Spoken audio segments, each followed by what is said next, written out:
Posle intenzivne višemesečne obuke u Banatu tokom proleća i leta 1942. godine, komanda Princ Eugen divizije donela je odluku da se s obukom nastavi u jugozapadnoj Srbiji. Razloga za premeštaj bila je nekoliko. Divizija Princ Eugen formirana je radi gušenja ustanka u Jugoslaviji koji je bio najintenzivniji u brdsko-planinskim krajevima Bosne, Hrvatske, centralne Srbije i Crne Gore. Pripadnici ove jedinice mogli su u Banatu da se obuče korišćenju oružja i niza drugih vojnih veština, ali ne i u brdskom ratovanju, što im je bilo neophodno.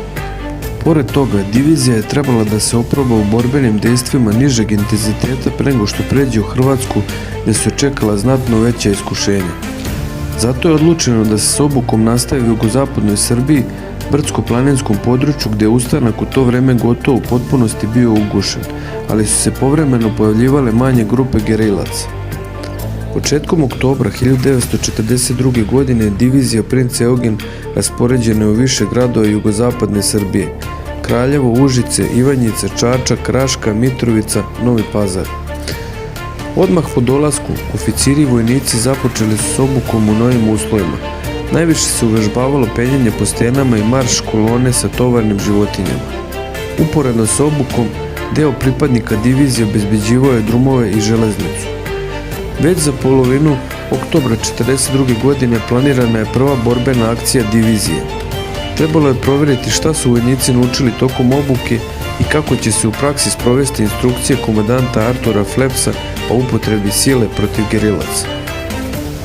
Još 27. aprila 1942. godine general Fleps upoznao oficire i vojnike sa dokumentom Taktički principi za vođenje gerilskog rata, kojem je iznet plan o korišćenju ove formacije. U pomenutom dokumentu Fleps ističe da će divizija retko kada da se bori u punom sastavu, već će u zavisnosti od snaga protivnika biti deljena na manje borbene formacije u nivou puka ili bataljona i tako ulaziti u okršaje. Između velikih operacija kojima će biti cilj uništenje ustaničkog pokreta, divizije će biti stacionirane u različitim mestima. Za vreme tih pauza, pripadnici divizije trebali bi da se oporave i da izvrše popunu ljudstvu i materijalu posle očekivanih gubitaka. Istovremeno, različita odeljenja divizije imala bi zadatak da u mestima u kojima borave održavaju poredak nemačkih okupacionih vlasti stalnim patroliranjem, kontrolama i drugim bezbednosnim zadacima. U ovom dokumentu posebno se ističe kakav odnos pripadnici Princ Eugen divizije treba da imaju prema civilnom stanovništvu. Fanatičnost